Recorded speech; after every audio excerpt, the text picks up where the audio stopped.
the world, I have to say that I've missed you. I hope you've missed me as well, but I know that with Jennifer, you've been moving through a bunch of extremely important insights regarding mental health and what it looks like to be a follower of Jesus in relationship with others. And so I know that was a blessing. And now I have the privilege of launching with you into a mini-series, a 3-part series that we've titled Closer Than Angels. I'm extremely excited about this material for 2 reasons. Number one, because it's absolutely mind-blowing what we're going to discover in Scripture on this topic. But secondly, because we have a booklet that we want to share with you titled Closer Than Angels. It's a new resource, kind of quasi-new, because I wrote this a number of years ago, and it sold out so quickly, and we were not able to bring it back into print until now. It sold fast for one reason, because the ideas and the concepts from Scripture that are unearthed in this little book are absolutely transformative regarding our picture not only of God, but our picture of ourselves in relation to God. What is God's plan for you and me? What are His aspirations for us? What is our ultimate destiny as human beings? And I'm going to be suggesting to you that salvation, just the mere salvation of our souls, is just the beginning of what God has in mind for us. And we want to share this resource with you absolutely free as a gift. That's how excited we are about it. So all you have to do is take advantage of the link that is provided, and all the information you need is right there, and we're going to drop this in the mail to you as a gift. I'm excited for you to read it, and we're going to break down some of the material, not all of it, but some of the material in this 3-part series. Now, I want to begin in part 1 by talking about exaggeration. Do you have anybody in your life who's an exaggerator? Are you an exaggerator?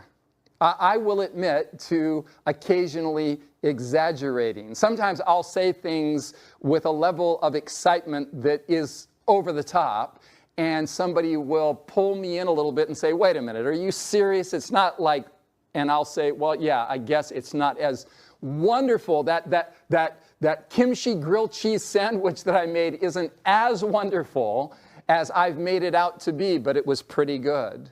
My daughter Amber got this trait from me, and it's precious. When she was a little girl, I don't know where she got this particular number, but she would come back sometimes from going to a public restroom, for example, with my wife, with her mother, and say, Daddy, there were 50 million people in line for that restroom. Now I can assure you that there were not 50 million people in line for that public restroom. But in Amber's mind, it was bigger than it really was. And she has carried this trait into adulthood in a beautiful and precious way. Her and I get excited about things, and we talk things up so high sometimes that we have to be brought down by one another a little bit. Now, I'm going to suggest to you that pretty much anything can be exaggerated. You can always make something seem worse than it is. You can always make something seem better than it is. But here's what I'm going to put on the table for your consideration. Literally anything can be exaggerated except one thing. There's one thing that literally cannot be exaggerated. And I know it sounds like I'm exaggerating by even saying that. But the one thing that cannot be exaggerated is the love of God for you and for me. No matter how many words, no matter how large the vocabulary, no matter how great the sentence structure, no matter what the poetry, the metaphors, whatever beautiful language we can bring to bear upon the love of God, we will come short of how truly wonderful and amazing it actually is. So in this series, I'm going to invite you to embark with me on a journey to probe into the wonder of God's love for you and me. Not merely His love for us, but the effect and impact of his love in our actual lives. What is God's plan and purpose for us? What is it that he aspires to for you and me? In order to get there, first we need to build a little bit of background story, a little bit of a narrative background to the three big ideas that we're going to explore in this series. Now, the three big ideas that are coming to us are, number one, the biblical idea of inheritance. Don't spend any time right now trying to probe what that means. We're going to unpack it. Then we're going to look at, in part 2 of this series, enthronement. This is a very, very large idea, a big idea that it's almost too much to take in. And then finally, even more lofty still, we're going to look at the biblical metaphor of marriage and what it has to do with God's ultimate plan for you and for me. And as we build this picture, we need some narrative background. Now, according to the Bible, you and I, we as human beings, we're not alone in the universe. We live in an inhabited universe. In Job chapter 38, verses 4 and 7, in the dialogue that occurred between God and Job, the Lord finally says to Job, "Were you there when I laid the foundations of the earth, Job? Job, you've been laying all of these charges against me, complaining against me. I understand you're suffering, you're going through a lot. But Job, were you there when I laid the foundations of the earth?"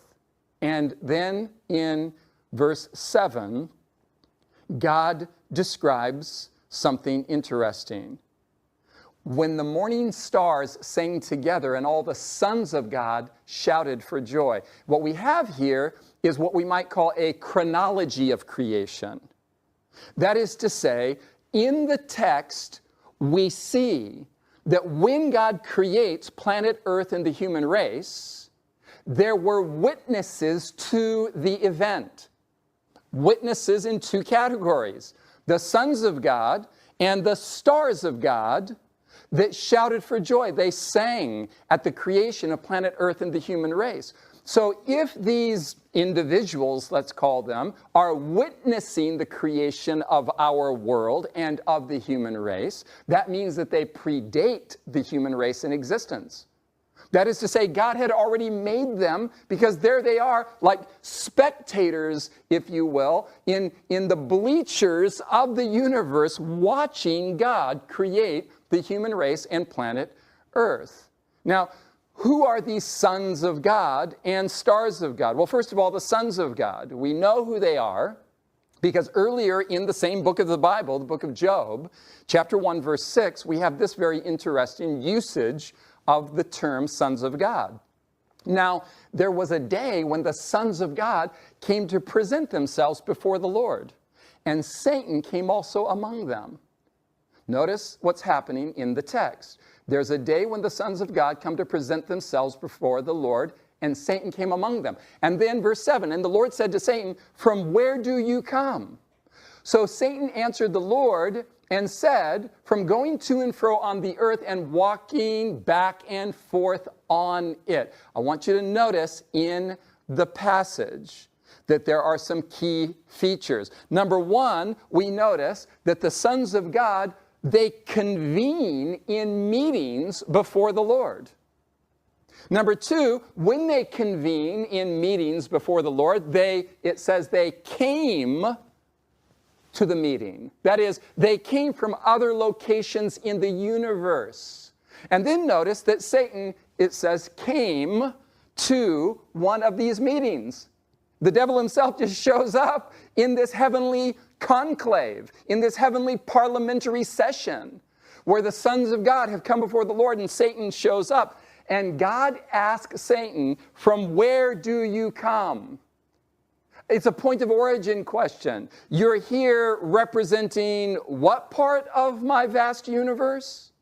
Which implies that the other sons of God are there in this heavenly congress. They are there from different places in the universe as representatives of the places they have come from. Satan in the text claims planet Earth as his realm, his domain. And there's a whole backstory there in Scripture where God had created Adam to be the representative head of planet Earth. But Adam and Eve, by introducing the principle of selfishness into the world, abdicated their position of headship and gave it to a foreign invading force, that is, the fallen angel Lucifer. Now, when we go to the New Testament, we see that Adam was precisely in this Son of God position. In the genealogy that occurs in Luke chapter 3, verses 31 through 38, every single human person is described as the son of a human person. David, for example, the scripture says, was the son of Jesse. And Jesse was the son of Obed. And Obed was the son of Boaz. And Canaan was the son of Enosh. And Enosh was the son of Seth. And notice this. Seth was the son of Adam. And note the language. Adam was the son of God. That is to say that in this genealogy, we've worked our way all the way back to the first act of creation for the human race. God made planet Earth